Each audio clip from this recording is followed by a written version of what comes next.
Hello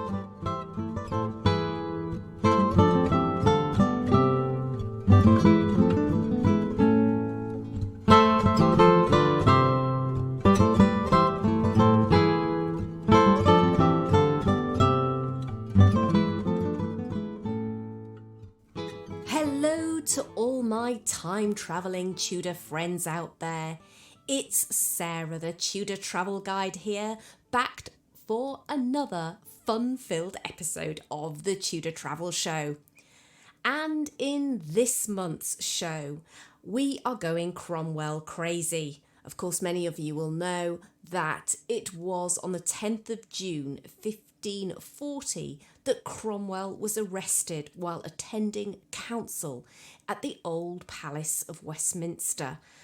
And in commemoration of that event, I am going to be in dialogue today with author Carol McGrath, who has written a wonderful novel about Cromwell and his early years, as seen through the eyes of his wife Elizabeth. But more on that in a moment, because first I have a couple of announcements to make. The first is to say a big thank you to my new patrons of the Tudor Travel Show, and indeed all my existing patrons. I am so deeply grateful for your support of the show. Whilst I have been grounded somewhat through the COVID crisis, I hopefully will soon be back on the road, and your support through the Patreon programme really does help me keep the Tudor Travel Show growing and growing from strength to strength. So a deep and heartfelt thank you.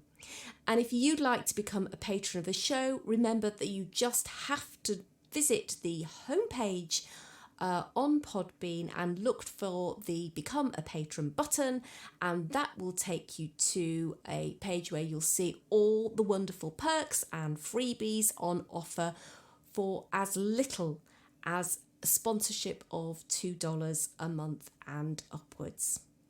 So that's my first announcement. Now, the second one is to do with hitting the road yourself. Now, we've all been penned up a little bit, haven't we, with the COVID crisis, but as things start to ease, I know many of you are going to be planning your travel, your Tudor travel for next year. And so I'm delighted to announce, first of all, that the 1535 mini progress, which was due to take place in September this year, has now been rolled over and rescheduled for the 2nd to the 6th of September 2021. And that tour is all about following in the footsteps of Anne Boleyn and Henry VIII as they made their way through great swathes of Gloucestershire on their 1535 progress. And we'll be visiting some wonderful Tudor locations, including the likes of Sudeley Castle, Berkeley Castle, Thornbury Castle, Tewkesbury, Gloucester and Acton Court, which will be especially open for us. You'll also be hearing from the wonderful architectural historian Jonathan Fall and a couple of other little treats along the way. So that is the 1535 progress, where we go on progress with Anne Boleyn. That's the 2nd to the 6th of September 2021. That's the first date for your calendar, folks. And the second is, and I am so excited and delighted to announce, a new tour with me for next year. So for those of you who love Mary Queen of Scots, this is the moment, because in June 2021, I will be launching a new tour in collaboration once again with Philippa from British History Tours, where we will go in the footsteps of Mary Queen of Scots and explore some of the most iconic locations in Scotland associated with this historic figure. So We still have dates to be announced, but if you're looking to make some travel plans for next year and you love Mary Queen of Scots, then we'll be running a probably 5-day tour in June next year, and you might want to make a provisional date for your diary. Further announcements and details will be following shortly. Okay, well, that's all for the announcements for today, and it's time to get on with today's show. So, as I was saying at the top of the show, today I am in conversation with author Carol McGrath. Now, Carol has researched the life of Thomas Cromwell for her novel Mistress Cromwell. And Cromwell really is a character that I find fascinating. I can't say I'm his greatest fan, of course, on account of his involvement with the downfall of the Boleyn faction. However, nevertheless, begrudgingly, I have to admit he is a fascinating, multifaceted character. And I've become quite intrigued to learn more about him recently. And so it was an utter delight to catch up with Carol recently as we took a tour through the life and times of Thomas Cromwell. And so let's go over to Carol straight away and dive straight into our conversation about Thomas Cromwell, Henry VIII's controversial First Minister. So welcome, Carol, to June's episode of the Tudor Travel Show. It's lovely to have you here. Thank you. It's lovely to be invited. I'm very impressed by the travel show. I'm delighted to be on it. Oh, well, that's lovely. Thank you for saying that. And we're here today to talk about a person who, well, I have to admit, he's not my most favourite Tudor character, but he is intriguing. And that is, of course, Thomas Cromwell. So let's start at the beginning, which is always, I think, a good place to start, and talk about Cromwell's upbringing. So Thomas Cromwell was from a family that originally hailed from Norwell in Nottinghamshire. They were then a family of wealth and status, and his grandfather John was known and highly respected in Norwell. However, by 1461, John had moved with his family and brother-in-law to Wimbledon in London because he was granted a lease through connections of a fulling mill and a house granted that by the Archbishop of Canterbury. His eldest son then moved to Lambeth and became a prosperous brewer and cook to the Archbishop. Now, Walter, who was Thomas Cromwell's father, was the second son, and he became apprenticed to his uncle, a man called William Smith. But the interesting thing is that he took on the name of Smith. And Thomas was the youngest of 3 children and the only boy born to Walter and his wife Catherine. Thomas was considerably younger than his sisters. Elizabeth, his sister, and Catherine. His father had a number of professions, if you would call them that. He was a blacksmith. He was a brewer. He was a fuller, which is a cloth dresser. He had actually served as a farrier with Henry Tudor, of all people, at the Battle of Bosworth. That's interesting because he obviously supported that side. Okay, yes. The Cromwells were in Tudor service, therefore, from the moment the Tudors landed on English soil. They owned that Putney fulling mill for 50 years, actually, by the time Walter died. Walter owned also a distillery called the Anchor, which is possibly where they lived. It was a brewery. He owned 60 acres of land, and he had been called to serve as a juryman. He was constable of Putney in 1495, and then just kept on acquiring land. So Brewhouse Lane runs from Putney Bridge to the River Thames, and that is where the house was thought to be, and the distillery was thought to be. Thomas's home would have had more comforts than most homes in Putney at that time, apart from the very rich. Walter secured very good marriages for his daughters. Catherine married a Welsh lawyer called Morgan Williams. And Morgan Williams' brother was very well connected. This is the whole thing about the Tudors, is, getting connected all the time.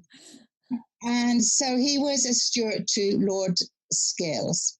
Elizabeth, Thomas's second sister, married a sheep farmer called, it's a great name, William Wellyfed.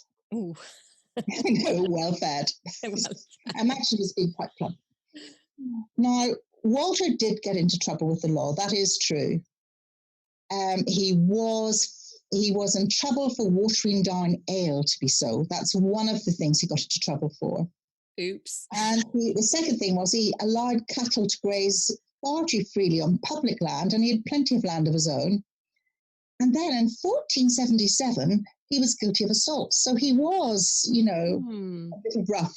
You can certainly see the link between father and son emerging there in character, I think.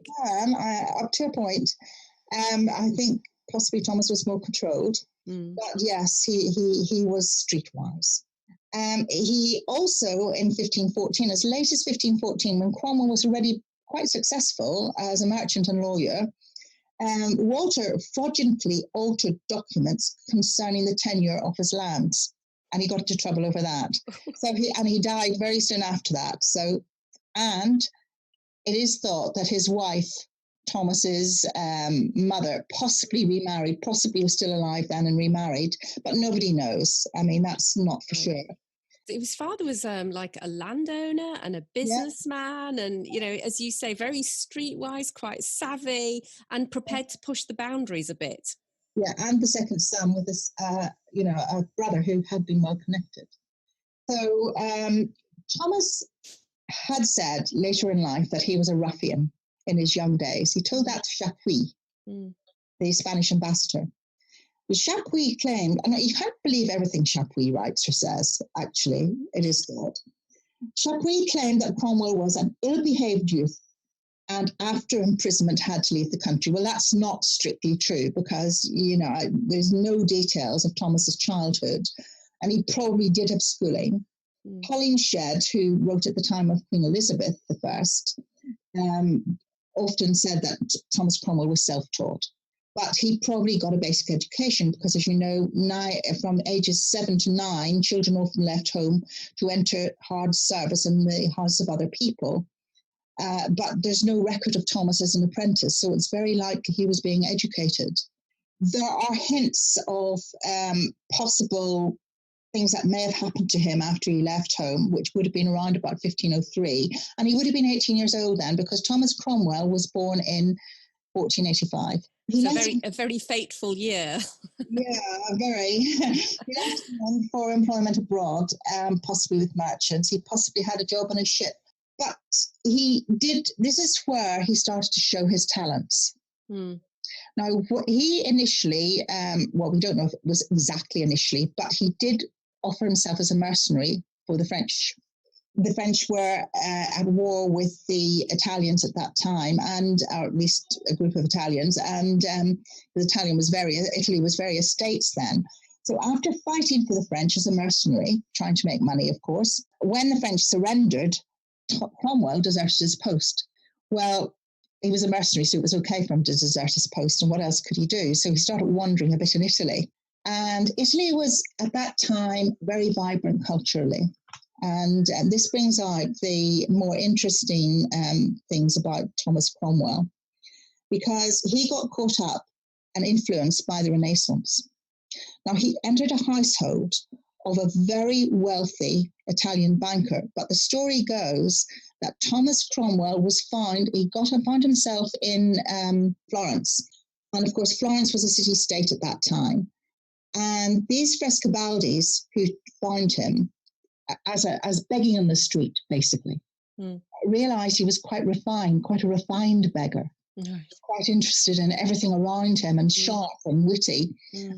Gleaned a little bit of Italian by that point, spoke some of the language. They had a profitable business in England, and they saw him as a poor youth begging for alms in the streets, gentle breeding, so they take him into their household.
That's fascinating, Carol. I really didn't know that about Thomas. And when you talk about all those varying different talents, being a mercenary, but also picking up Italian, and he has Mhm. to have had some good grounding and education and Absolutely. also, of course, to have some natural intelligence, which, is beyond Yeah. doubt. Yeah.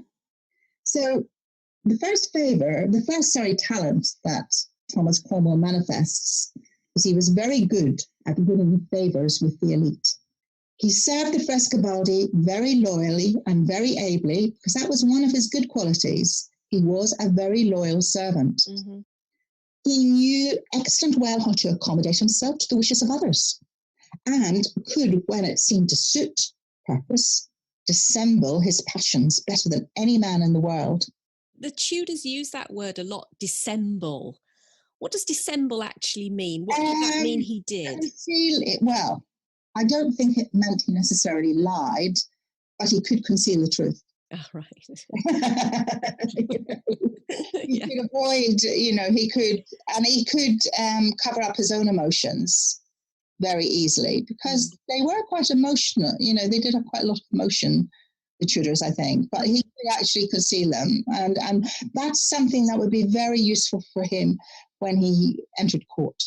Yes, indeed. As I say, you don't have to read too many Tudor documents to hear accounts of people dissembling and it being seen as a particular attribute or skill.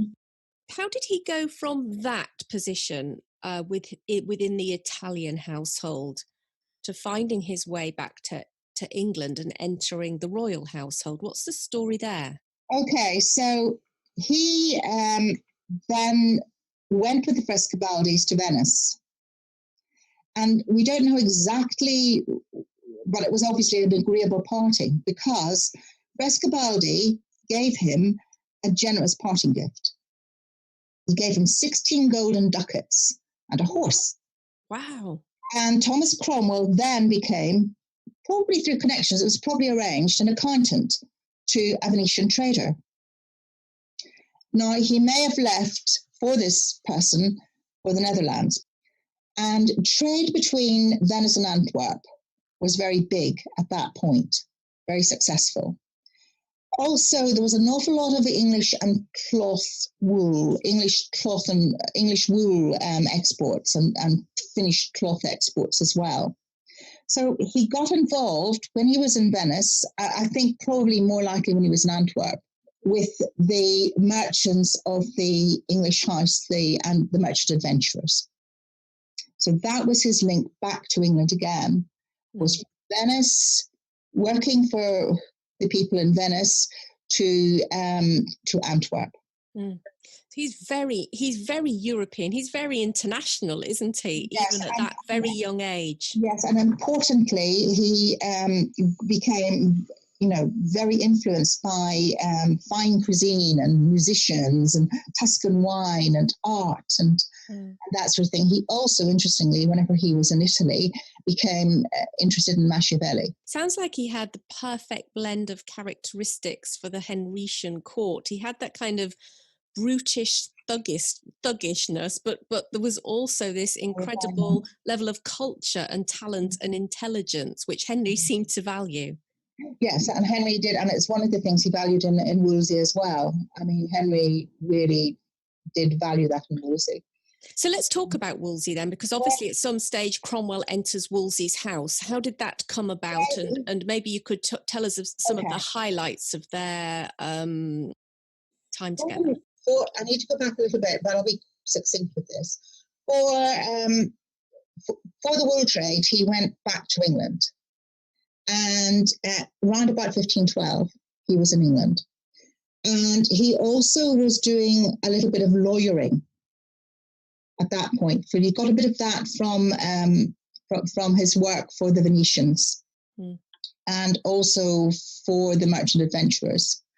So he was a self-taught lawyer, and his real talent was conveyancing. So he did, for 1514, he did, and that would have been possibly after he was married to Elizabeth Cromwell, to Elizabeth Wicks. He returned to the Netherlands for a bit, but this time he was dealing on his own behalf. and at the same time building his language skills, because by the time he was fluent in French, Italian, Spanish and German. He knew some of that. And he absolutely loved Italian all his life, anything Italian. Mm-hmm. He was well versed in the classics. He was a humanist. He loved looking back and interrogating, documents from the past. And that comes into his attitude towards the Bible later. It was his years on the continent that transformed him from a very poorly, or perhaps basically educated, precocious, streetwise youth to a very cultured, well-connected, successful merchant. Now, he also absorbed some of the radical religious teachings whenever he was in Northern Europe. But the date that he actually entered Wolsey's service is conjecture. And it would have been as early as it could have been round about 1516, because historians will place it anywhere between 1514 and 1525, but it's most likely to have been round about 1516. How he entered Wolsey's household was because his cousin, Robert Cromwell, may have helped him to the stewardship of York Place, which was one of Wolsey's London residences, his main London residence. Mm. And he was doing other things. It was probably to do with land conveyancing and that kind of thing that he was doing for Wolsey. But by 1519, he was a member of Wolsey's council. So Wolsey noticed his talents, and probably they had common interests because they both were very cultured people. Mm. So even though Wolsey was a bit of a thug too. But what he did when he entered Wolsey's household was he distinguished himself by wearing black and tawny velvet livery, which marked him out. Oh, interesting. So he was one of Wolsey's boys, but he made sure, or one of Wolsey's young men, if you like, he was in his 20s by then, late 20s probably, he made sure that he stood out by the way he dressed. And he wore that kind of thing all his life. Tawny and black. It was his signature dress then, obviously. Yeah, it was. It's great. Interesting. Fun with that whenever you write about him, because he loved jewels. That's another thing about him. Later on, he does collect an awful lot of jewellery. We'll get to that in a minute. But Cromwell's potential was very quickly spotted by Wolsey. Particularly, and that's according to Chapuis, of course, but other people have backed that up. His vigilance, his diligence. And so Wolsey quickly employed Thomas in demolishing 6 monasteries. Now, we're talking about the early 1620s, 1520s. Oh, right, interesting. Yeah, small monasteries were being demolished because Wolsey wanted money for setting up his cardinal colleges in Lincoln and in Oxford. Mm-hmm. That was a big project for Wolsey, and he gave, round about 1520, he gave Thomas Cromwell the job of overseeing that work, not just demolishing those monasteries to get the money and selling off the land and selling off the monastery and putting the monks elsewhere and the abbots elsewhere, but also in overseeing the building works for the new colleges. So Thomas Cromwell was busy because at the same time he was doing lawyer work of his own. Mm. And the lawyer work was land conveyancing, and that's really how he got links with court, was with land conveyancing.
So there we have the beta test, almost, to use today's language, of the later dissolution of the monasteries. Yeah. I mean, that must have planted some seeds in Cromwell's mind that came to fruition over 10, 15 years. And this is also where he came to dissemble, because I think one's got to understand that there were religious people there, even Thomas More, humanists, who were very critical of the way the church was, but they wanted a more Catholic church, a more sincere church. I wouldn't say necessarily Wolsey, but certainly Thomas More. Whereas Cromwell, by this point, had shown signs, I would say from about 1517, when he went to Rome and saw how absolutely corrupt the whole Vatican was. And on his way back from Rome, it said that he was going on a job to get the Boston church permission to sell relics, which he didn't really believe in. So he's dissembling like anything there, but he did get it. And on his way back, it said that he learned the Bible. The Vulgate Bible was a very, very old Latin Bible, but he learned the translation from the Greek into modern day Latin. So he was looking at the original. And that, I think, gave him the idea that the Bible should be in English and should be more accessible. Right. So that kind of personal beliefs, are all seeds of that, are way back in the teens and his travels in Northern Europe and his travel back from Italy. So may we fast forward towards the end of Wolsey's career? So obviously Thomas is with Wolsey for a good 10 years or so before Wolsey starts to fall from favour at the end of the 1520s. And I'm always fascinated by the account of Cromwell. You know, Wolsey's sequestered away at Esher Palace in disgrace, and I think Cromwell goes to visit him, but then he rides back to court. It's like he just washes his hands of Wolsey. Is that how you see it, or am I being unfair? Well, he did ultimately wash his hands of Wolsey, but not immediately, not at all immediately, not for a year anyway.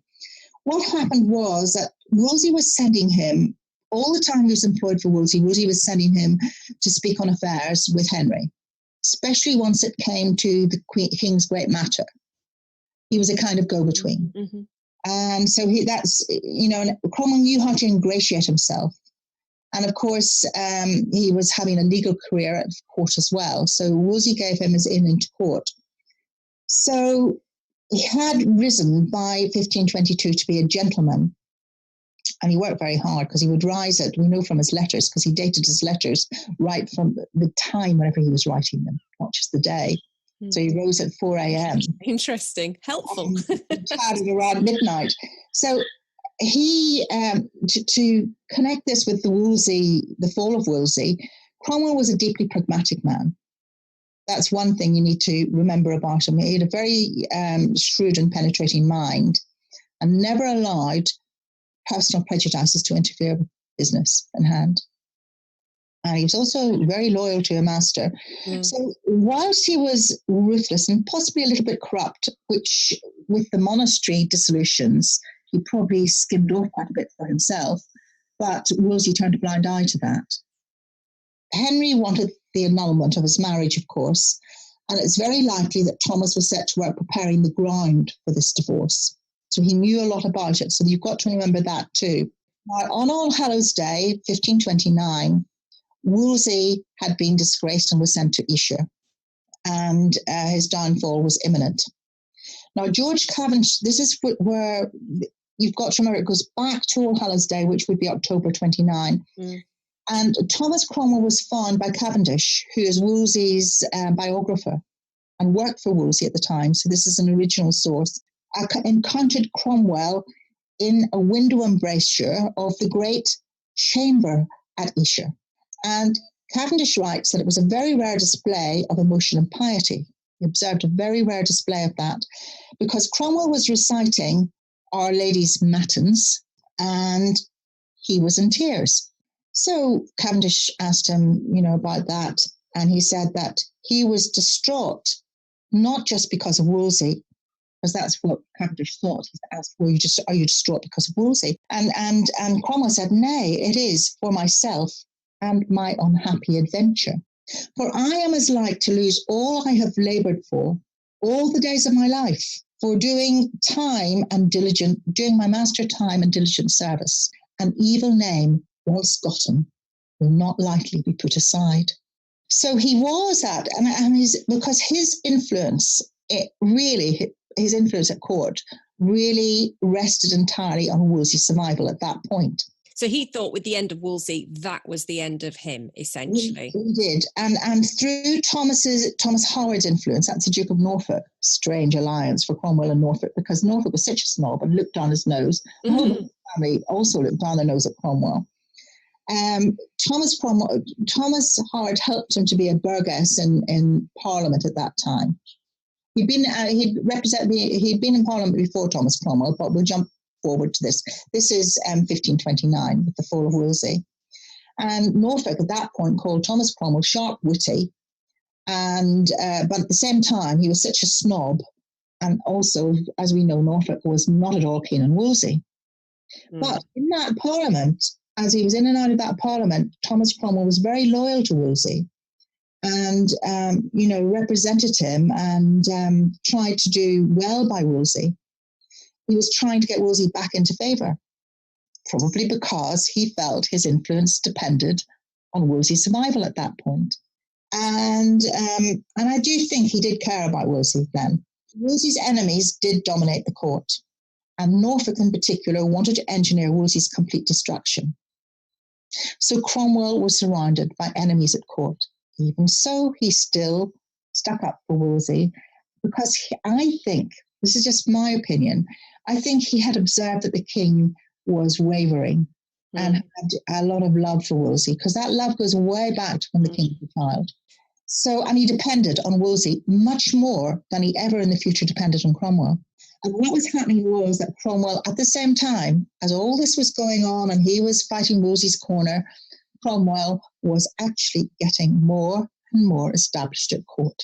He certainly didn't abandon Wolsey. That sense, that innate sense in him to remain loyal persisted for quite some time. But I suppose at some point, Wolsey didn't survive that much longer, obviously only around a year or so. So at some point, I guess, either he saw it was a lost cause or Wolsey even died, and therefore that was the end of that problem. We saw it as a lost cause in 1530. A year later, it was a lost cause as far as Cromwell was concerned. Because Wolsey was in Asia for quite a long time in exile, and he got demanding. He wanted Cromwell to do more and more, and he got actually almost ridiculous.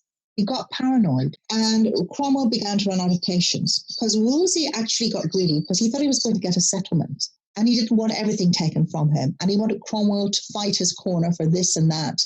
And it was impossible for Cromwell to do that. So to some extent, that Cromwell no longer cared for him by mid-1530 was certainly had truth in it. The relationship began to be fraught with tension, and if Cromwell didn't go to see him, which he stopped doing, then Wolsey got even more neurotic. And meanwhile, Cromwell, after Wolsey died, so that Wolsey, as you know, then was arrested for treason. And I think Cromwell did see the writing on the walls. Perhaps we could fast forward again from this point, and Henry, of course, gets his way eventually and becomes his queen. Cromwell continues to rise in the royal favour, becomes, very, very important man at court. I'm interested now to talk about a subject that is always dear to my heart, and that's Tudor locations. So where did... When all this was happening and Cromwell was becoming increasingly more wealthy, where did he live in London? Thomas Cromwell, originally at the point when he went into service with Wolsey, he lived in Fenchurch Street. Quite a nice house in Fenchurch Street, which was amongst merchants. He leased that. However, by 1522, and at the time of the King's Great Matter, he had moved to Austin Friars. Now, Austin Friars was one of the houses owned by the Augustine Friars, and they leased properties to secular tenants that they owned by the friary. And lots of these properties were beside Throgmorton Street, and Cromwell's was actually on the corner of Throgmorton and Broad Street. So now we're now in the City of London, just for those people who don't know that, within the square mile. It wasn't very far from his original home in Pentford, but it was bigger, it was larger, and it was also a better neighbourhood because his neighbours included, in the past, Erasmus had lived there, and merchants like John Cavalcanti, a merchant, lived there, very rich merchant, Italian merchant. And so it was a much more market area to live in. He had a substantial 3-storey property there with 14 rooms arranged in 3 wings. He also had an infantry taken in 1527, just before, just as the King's Great Matter was rising. And this infantry listed his goods. And it said the principal rooms were at the front, because it's gone now. That house burned during the Great Fire of London. Oh, right. Mm-hmm. And after his death, that house was actually sold to the Drapers Company. And it's still to this day that the property that's been rebuilt several times in that spot belongs to the Drapers Company. It's a lovely piece of continuity there, but what a shame that we lost it. His garden's still there. Part of his garden is still there, known as Thomas Cromwell's garden, and anybody interested could Google that. The infantry showed that the principal rooms were at the front, and during the 1530s, he started expanding by buying surrounding properties up and joining them all up. So he had one of the largest private houses in London with gardens. And that house, Austin Friars, he never left. That became his administrative base and an urban palace, as well as a domestic residence. It passed to the Drapers Company after his death, and then they have a description of it. They did an infantry as well at various points. It was built in brick, and it had up to 2 feet thick walls, 3 oriel windows, those beautiful, almost like bay windows, oriel windows that jut out. And it had a large gateway, an imposing frontage. And it had several halls on the first floor with Flemish tapestries. That's what he inherited. And his family lived on the first floor. He had kitchens, gardens, and service rooms on the ground floor. It had its own chapel, and it had stables, tennis courts, and it had a bowling alley. And Thomas Cromwell loved to garden, which is why, I started The Woman in the Shadows with him gardening in his garden. How wonderful. He loved roses. He loved gardening roses. So we are going to break off from the interview just for a few minutes while we hurtle back through time and visit the TTG news desk to find out exactly what news has been breaking in the Tudor month of June.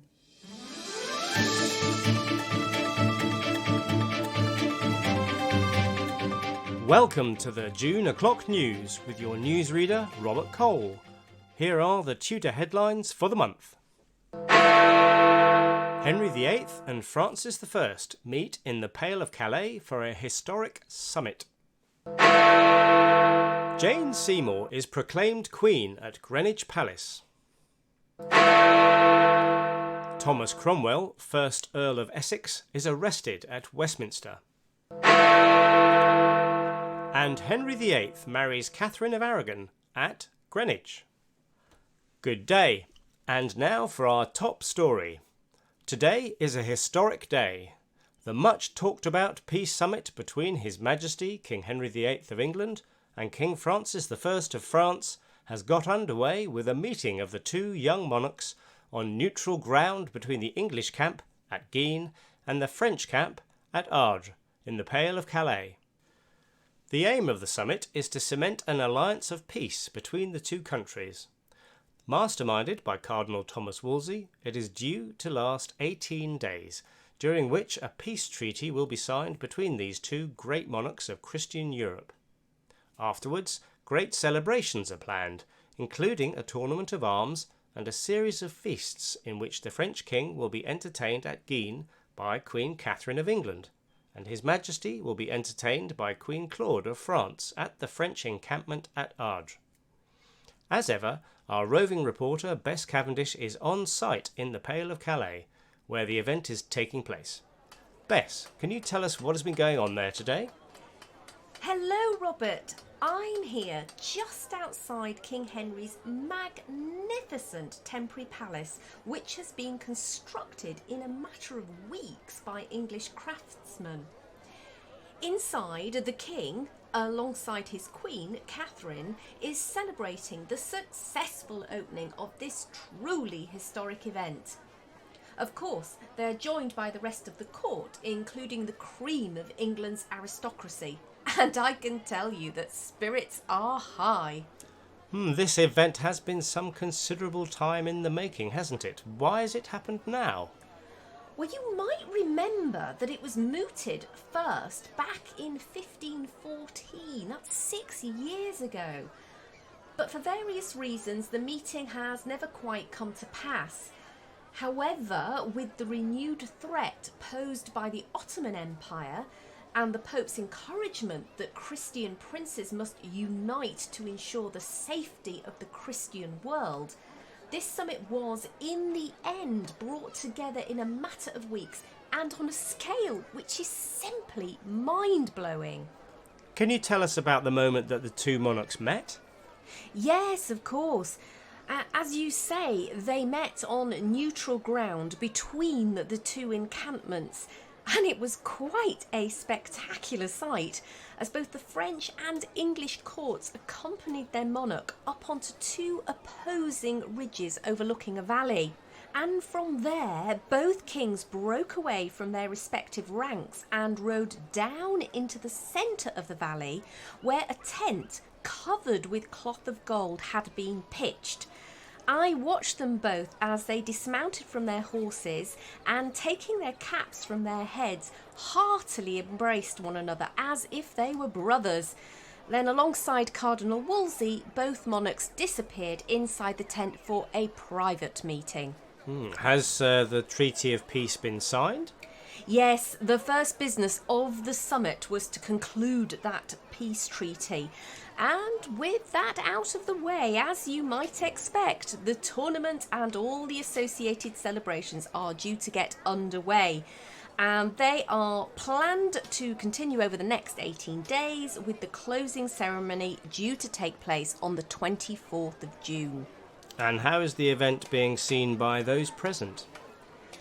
Well, Robert, this event is on the scale of any great state occasion. So think a coronation or a state visit. And I have managed to chat to many people here, both from English and French camps. And as you might expect, there is a tremendous amount of competition between the two courts for who can outshine one another. So not only on the tilt yard, but in every other aspect imaginable, from the lodgings and tents to the feasting and the clothes. And it's true to say, I have seen some dazzling gowns and jewels worn by both sides. And I should say that wherever you look, there is cloth of gold. So much so that already I am hearing people referring to this summit as the Field of Cloth of Gold. I imagine that's how this event is going to be known across Europe for quite some time. And so what is expected to be the outcome of the meeting? Well, as I said, this is all about creating an everlasting, perpetual peace between these two great sovereign states, so that together Christian Europe can unite against the Turks. But of course, there is one other central player who has been left out of this pact, and that is the relatively new Holy Roman Emperor Charles V. Now, how this might affect the outcome is anybody's guess, but with Francis and Charles at loggerheads, particularly over the Milan question, it's hard to see how these three Christian princes might ever remain truly united over any period of time, let alone in perpetuity.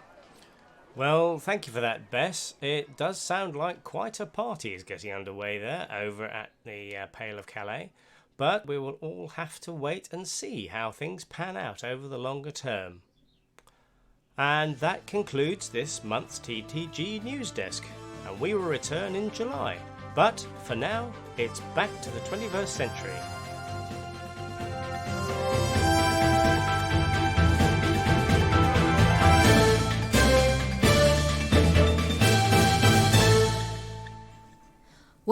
that was one heck of a party. But we have to leave the frivolities and the festivities behind because we have an interview to get back to. So let's return now to my conversation with Carol and we can pick up our thread and complete our story of Thomas Cromwell. He loved his family.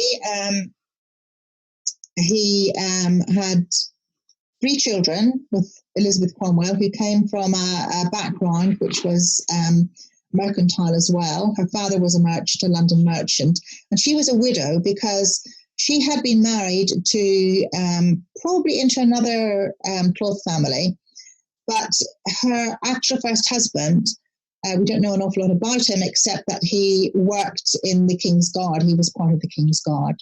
They had 3 children. They had a boy and 2 girls, and the boy survived, but the 2 girls died of the sweat, which we'll get to in a little bit. He married Elizabeth round about 1514. She was a woman of wealth and property, and he had, in 1514, to go back a little bit to that marriage, he had established himself as a business agent at that point. The dates of birth of the children are not recorded, but the boy was the youngest. The boy Gregory was the youngest. And after Thomas Cromwell's death, Gregory did rise. Gregory, in fact, eventually married Jane Seymour's sister. Yes, he did well for himself, didn't he? They lived in Fenchurch Street after the marriage in the parish of St. Gabriel, very close to cloth makers and ironmongers and pewters' halls. And he made a rapid rise in social status as they moved house. Elizabeth was very respected by his friends and by his wealthy friends, and she received gifts from people who wanted to win Cromwell's favour.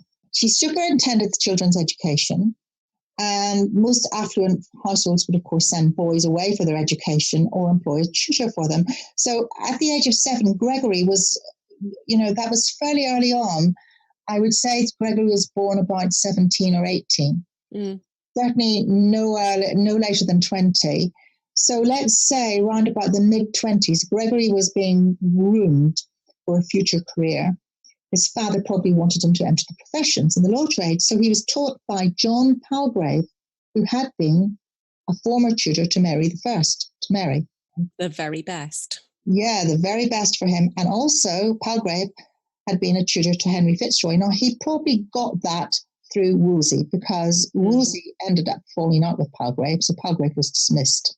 I believe that Gregory was then sent away from home and educated elsewhere and eventually went to Cambridge. Is the fact that Gregory was sent away and not at home when the sweat hit that saved him? And in fact, let's talk about that because it's very apt right now. Obviously, we're recording this, although this podcast is going out in June, we're recording this in April, and certainly here in the UK, we're into our 3rd week of our quarantine. So the idea of infectious diseases that truly turns people's life upside down is very present at the moment. And of course, the sweat which hit England certainly affected Cromwell. So maybe you want to tell us about that. So in May 1528, the sweat, which had been around pretty well since, I suppose, 1485, and was supposed to, the story goes, being brought from the continent by mercenaries fighting for Henry VII at the time of the Battle of Bosworth. And it was like a flu. It was a virus, and it was virulent. And it claimed thousands of lives since 1485. Considering the population wasn't anywhere near the population as now, you can imagine just how deadly that was. So it swept through the country in a matter of weeks whenever it hit, and it came in waves. And when it would come, it would last several months. It could kill people in about 2 hours after them taking it. That's what they said at the time. And of course, it was called the English sweat. It tended to afflict richer members of society more than the poor. Now, nobody knows why. I can't work that one out myself at all. But there would have been poor ventilation in some of those houses, and there would have been clay floors and unchanged rushes. And I think that the rich might have been inside more than the poor. The poor might have been outside. Yeah, literally this week, I was just reading a paper on this, and it was talking to this very specific point about it affecting the rich more than the poor. And and it was just a theory that was being postulated, was that the rich had larger households, they had servants, and that they were probably more attentive to cleanliness. And in fact, it was something about potentially some kind of whatever it was, the virus, the spores, whatever, being in dirt carried by rats, and the greater amount of sweeping and cleaning that might happen would throw up these clouds of whatever the microbes were, and therefore affect people, and therefore affect richer houses more than others. Now, again, nobody's ever managed to prove that, but I'd only just read that in the last week, and I'd never read it before, so I thought it was quite interesting. I find that very interesting, and but that could be true. And how it affected people was they would get violent cold shivers, they'd get dizzy and severe pains in their heads and neck. So that's very flu-like. A lot of hot sweats, palpitations, intense thirst and delirium, and absolute exhaustion in the final stages. They would have an urge to sleep, fortunately for them, by that point. And about 2,000 were attacked in London in 1528. The king took himself out of London the moment Anne Boleyn did get it. She went to Hever Castle. But, again, like with this disease we have now, it varied. I mean, some people were affected more than others by it. And some people perhaps just carried it and didn't really, they had a better immune system perhaps. Cromwell's wife got it. And I think it must have been not immediately, but the following year, his daughters got it. Because he wrote a will then after that. And in the will, he does mention the daughters, what he's leaving to the daughters. As I say, Henry VIII ordered his court to be broken up and he fled to the country. Now, with Thomas Cromwell, he never remarried again after that. So his wife died and his daughters died in that daughters outbreak? Died around about 1529. Because those weren't recorded, those dates, we just know his daughters died around about 1529 in perhaps the next outbreak. But as you said, quite rightly, Gregory was by that point being educated elsewhere. Basically, Gregory survived. Cromwell just threw himself into his work. And by that point, he was, very involved with Wolsey's end days and getting more into service with the king. And you mentioned, of course, Anne Boleyn, and maybe, I'm a particular lover of Anne Boleyn. She's my historical heroine, so I'm always interested in exploring things related to her and her life. And of course, the relationship between Cromwell and Anne was an interesting one. And I guess the question I have for you was, were they ever true allies? They obviously shared some common ground, but were they ever true allies, or did they just tolerate each other until one day they didn't? I think they tolerated each other, because I think that what really happened in the early days with Cromwell and Anne Boleyn, let's say around about the time of Wolsey's downfall, and his being at court a lot, would have been that the Norfolks were such snobs. Anne Boleyn was quite snobby, but she was very highly educated and a very intelligent woman, and I can understand why you admire her. And I think she was wonderful too. But she was from that family, and they could be quite snobby. And she had a very strong sense of self, which is wonderful for a woman in that period, I guess. She tried to use Cromwell. She disliked eventually what he was doing with the dissolution of the monastery. So we're sort of fast forwarding there. One of the things that really did destroy that relationship. She did have an alliance with Cromwell for a while, because they both were very interested in the reformist religion. And Anne was outspoken. She did not conceal that interest. Henry's interest was different, because what Thomas Cromwell did for Henry to bring about the king's great matter of success was Thomas Cromwell directed Henry. But remember, Thomas Cromwell was a humanist, and he liked looking at the past and interrogating the past.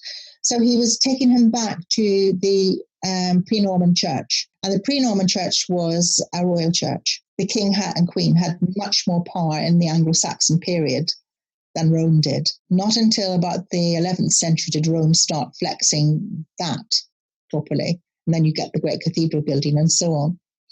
So Henry, looking back at that and seeing these Anglo-Saxon kings being quite powerful within the church, he said, well, right, I'll take this. But he didn't change anything as far as the doctrines were concerned. The one thing he did do was he allowed the English Bible, and that was one of Cromwell's great achievements, was to get the English Bible into the church. And at that point, Anne and Cromwell would have been, on the same path, and they would have been a formidable double act, with Henry. They would have, certainly. They're both in favour at that point. But then the problem comes round about 1535, because Anne is beginning to lose her favour with the king. The king is becoming interested in Seymours, and Jane Seymour, because Jane Seymour by 1529 was at court, and then she was transferred to becoming a lady in waiting for Anne. So she was more in the orbit of the king, as Anne was not providing him with a child, and Anne was outspoken. What do we know for sure of Cromwell's role in Anne's downfall, and what is just a matter of opinion or conjecture? Right. Well, you see, Anne got very angry and about what Cromwell was doing with the monasteries, because she wanted the money to go to good works, and Cromwell wanted to put it in the money into the profits of the king's coffers. So she made. And the king wasn't really listening to Anne at this point. So she made a very veiled attack on Cromwell on Passion Sunday, a month before her downfall. She got her priest, Skip, to give a sermon about evil counsellors, which is based on the Esther, based on Esther in the Bible. And, how the king then was influenced by a very bad minister against Esther. And it was a real personal attack on Cromwell. And Cromwell, so therefore, was very worried, because there was something else going on. And the other thing that was going on was that he wanted the king to form an alliance with the Holy Roman Empire rather than with France, because that was merchant interests in London. That was more profitable. So he was thinking economics. Mm-hmm. And so that put him and Anne on two different trajectories. Courtiers saw Cromwell as the real power at court. And Cromwell saw things that Anne was going to go down. And so she was getting more tempestuous and much more against him. And he was beginning to lose favour with the king during that period, because of his support for the Holy Roman Empire, not for France. And he wasn't sure that he wanted that. The king was very suggestible anyway, so and he was whispering in his ear, I suppose. So there was a discernible shift in his relationship with the king after him pushing a relationship. And we know about this with Spain. Well, we know about this from Chapuis, but it is backed up by other sources. So Anne Starr's fading, and this is sermon. And then Anne also trying to encourage Henry to favour the French as well. Cromwell was determined to construct a watertight case against Anne. And also he knew that the king wanted rid of Anne by that point. The king didn't necessarily at that point want Anne to be executed. He just wanted rid of her. He wanted the marriage to be annulled. But Anne was very flirtatious. And Cromwell saw the one way in which he could bring her down, and Norfolk down, and put himself in the way of the Seymours. He looked at the way she surrounds herself with a coterie of male courtiers. And although there was no evidence to suggest relationships with male companions that strayed into the realms of infidelity, Anne did need flattery. And he had that incentive to get rid of her. So he got tales from her ladies, and he twisted those into damning evidence.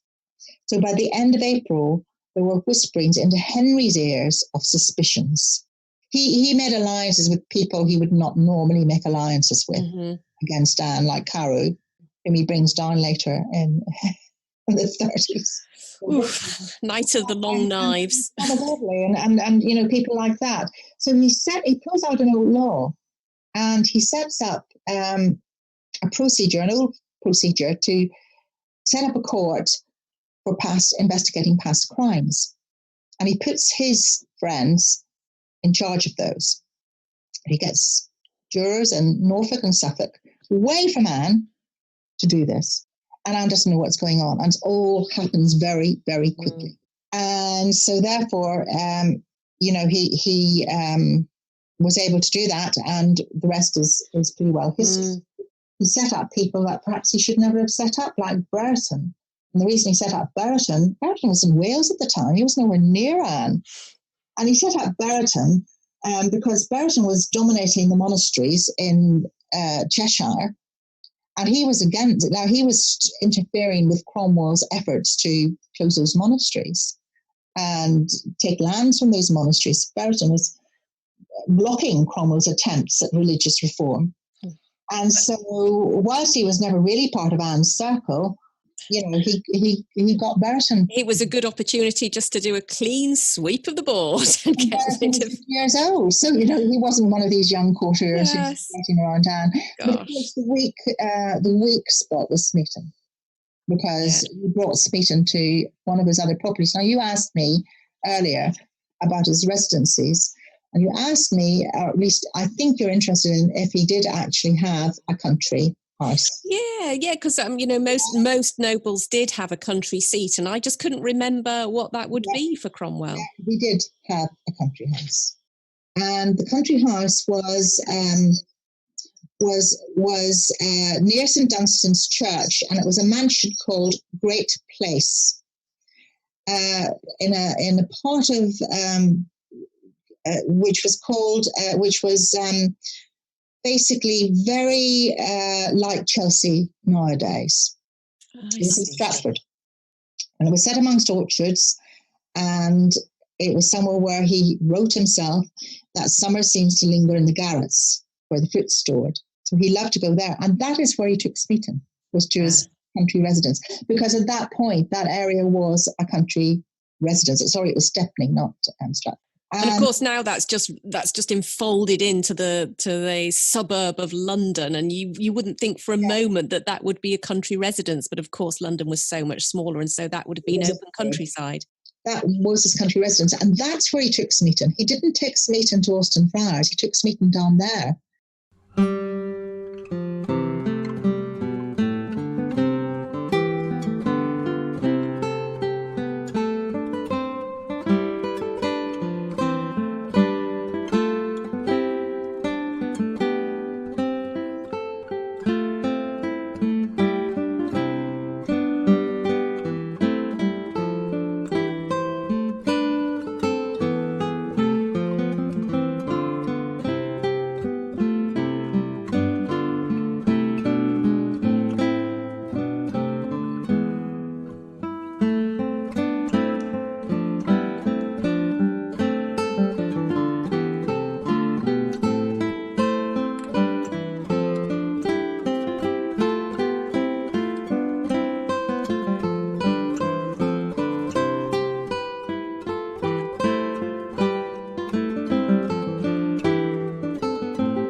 So what was really interesting in all of that for me is how Cromwell just saw Anne's Achilles heel, her flirtatiousness, and just went in, just struck right at the heart of it. And knew well enough to do that, to pull out an old law that allowed him to investigate. Yeah, without any other permissions. Well, you've got to be in awe of his wit, and as the Tudors would say, and it was very sad because those young men were arrested and they just did not deserve what happened to them. Very ruthless. But they were young men who perhaps had looked down their noses at Cromwell, and for various reasons Cromwell wasn't terribly happy with, except for Wyatt, who was taken in and released a month later, because the story goes that Thomas Wyatt's father had been friendly with Thomas Cromwell. And Thomas Cromwell had always promised to keep an eye on Wyatt. So when Wyatt was arrested with all these other young men, he made sure that Wyatt was looked after well in the Tower and treated differently. Well, maybe we could fast forward right to the end of the story. And of course, Thomas Cromwell got his comeuppance in 1540. And so what brought about, he'd obviously become more powerful.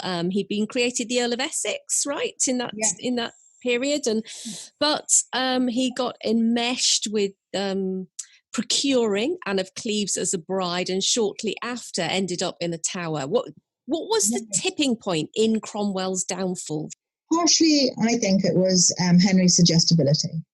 And I think it was also his returning to more stringently to the Catholic Church, as Henry did during this period. And I think it was a suggestibility being whispers in his ear about Cromwell. And Henry was very fearful of enemies, especially enemies with Plantagenet blood. Now, of course, that's not Thomas Cromwell, as we know well. But at that point, he was around about 1538. So Cromwell was conducting interrogations of alleged traitors, for example, Courtney. All people connected to the Poles, all people connected to the White Rose faction. Cromwell also at this point became very adamant in enforcing religious reform. Now, Cromwell got very, very ill in 1539, a year before his downfall. He had a terrible fever. We don't know if it was a sweat, we don't know what exactly it was, but he had to retreat to Stepney, to the country house, and his enemies took advantage of his absence. So this was all being prepared the year before.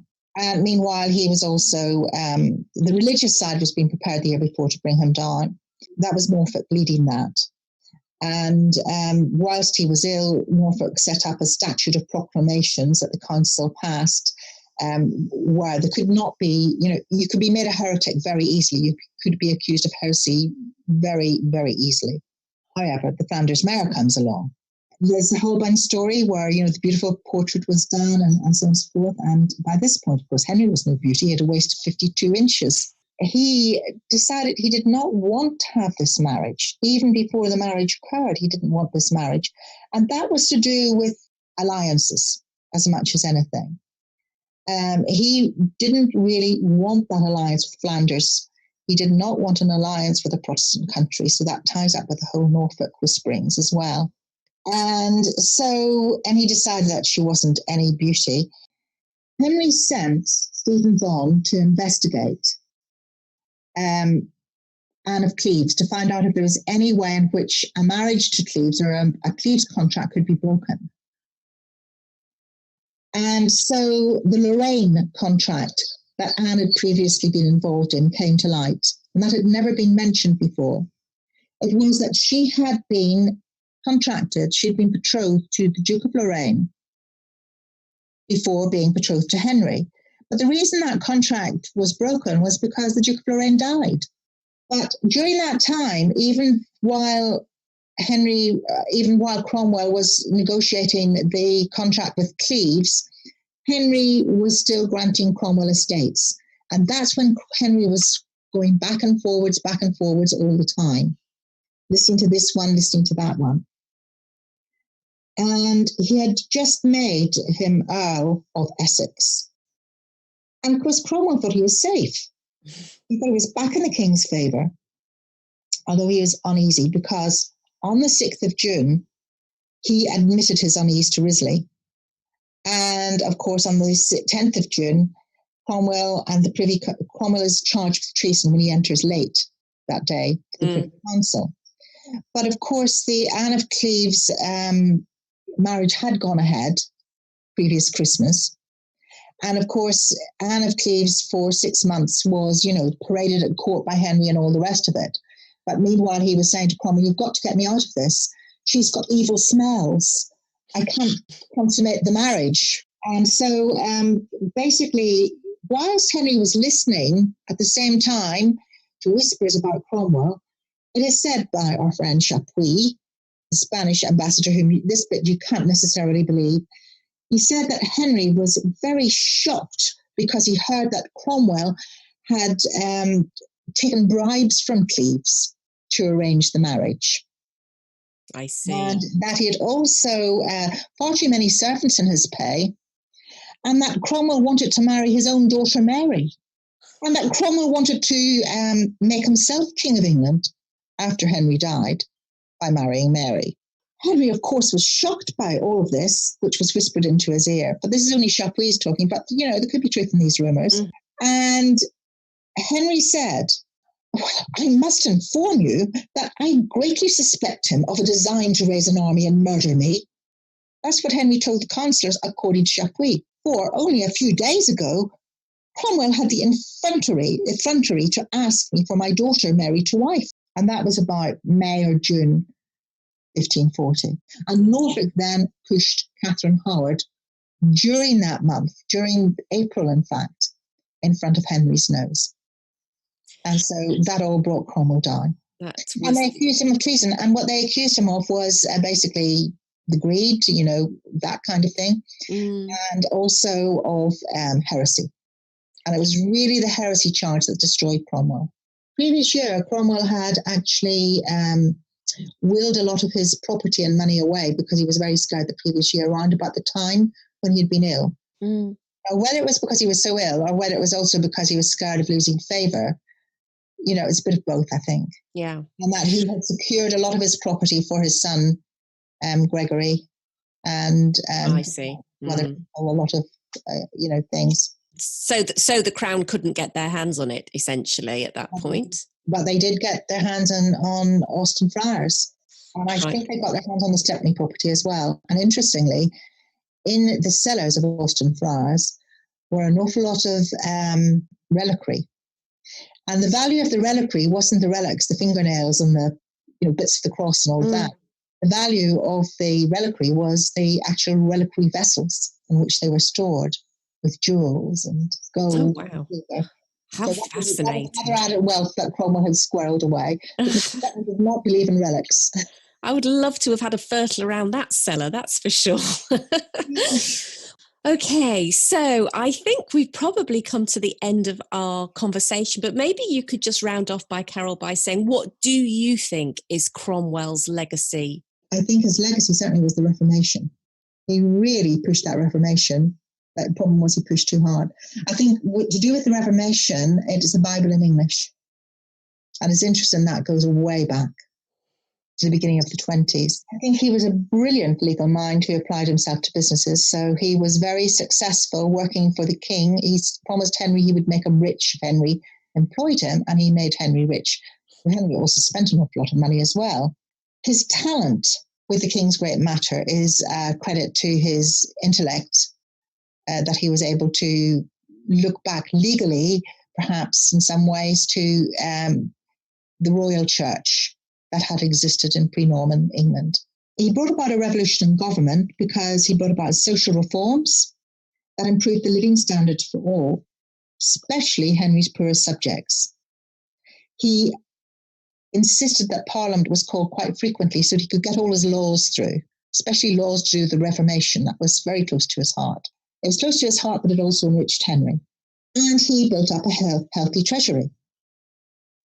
So I think that there are, and I think there's one instant when perhaps he wasn't very loyal to his wife that we know about, where he did leave a bequest to a woman called Jane, a girl called Jane, who possibly was his child. That's what a lot of historians do believe. And but on the other hand, he never remarried, because what was interesting about Thomas Cromwell is he was a workaholic, and he devoted himself to his job, and he served well to the end. So with Thomas Cromwell, it's like scales of justice. It doesn't weigh, for me, it doesn't weigh too heavily on the other side, one side than the other, except for perhaps one thing which is close to your heart, and that is the whole question of what happened to Anne Boleyn and her downfall. But that's integrity. That does go against integrity, people who are very into self. But then perhaps he thought it was for the bigger cause, but I don't know. Maybe. But that's one thing that's horrible about him, isn't it? The downfall. Yeah, it's hard. Yeah, it's hard to get past. It's hard to forgive that bit. But nevertheless, you really have opened up a much deeper and wider perspective on Thomas the man by sharing with us all those details about his background and his character and interpreting some of the events that happened in his life and what that can tell us about him. So I'm incredibly grateful. I have learned so much today, and I wanted to thank you so much, Carol, for taking part. But thank you so much for having me. It was great fun. Well, that's a big thank you to Carol for taking part in today's show. I do hope you enjoyed the conversation as much as I did. And remember that you can buy Carol's book, Mistress Cromwell, through all the usual online sellers. Do make sure that you pop over and pick up a copy for yourself and immerse yourself even deeper into the world of Thomas Cromwell. Okay, now one more thing. You might be interested to know that to complement today's show, I have researched and written a blog about Austin Friars. I was so inspired by this conversation. I really wanted to find out more. It is a lost property that I have been keen to research and write about for some time, and this seemed like the perfect moment. And indeed, there are some fabulous sources, so it turns out, which allow us to recreate Austin Friars as it was when Cromwell first purchased it, and also how he developed it till the house reached its zenith around 1540, of course, at the time of Cromwell's downfall. So if you want to read more about Cromwell's Austin Friars property, then pop on over to the blog, and I will put a link to the blog in the description below. So I think that's just about it for today, folks. But just one more thing. If you do want to find out more information about the 1535 Progress with Anne Boleyn tour, then again, I'll put a link to the British History Tours webpage where you can find out more information and indeed download a booking form. And if you want to be amongst some of the first people to hear about the dates for the Mary Queen of Scots tour, then best to subscribe to my blog at the usual address, www.thetudortravelguide.com, and I will be sending those dates out to my mailing list as soon as they have been confirmed. So maybe I'll get to meet you on the road next year, but I will certainly get to meet you here again next month when the Tudor Travel Show returns for July. Until then, folks, happy time travelling!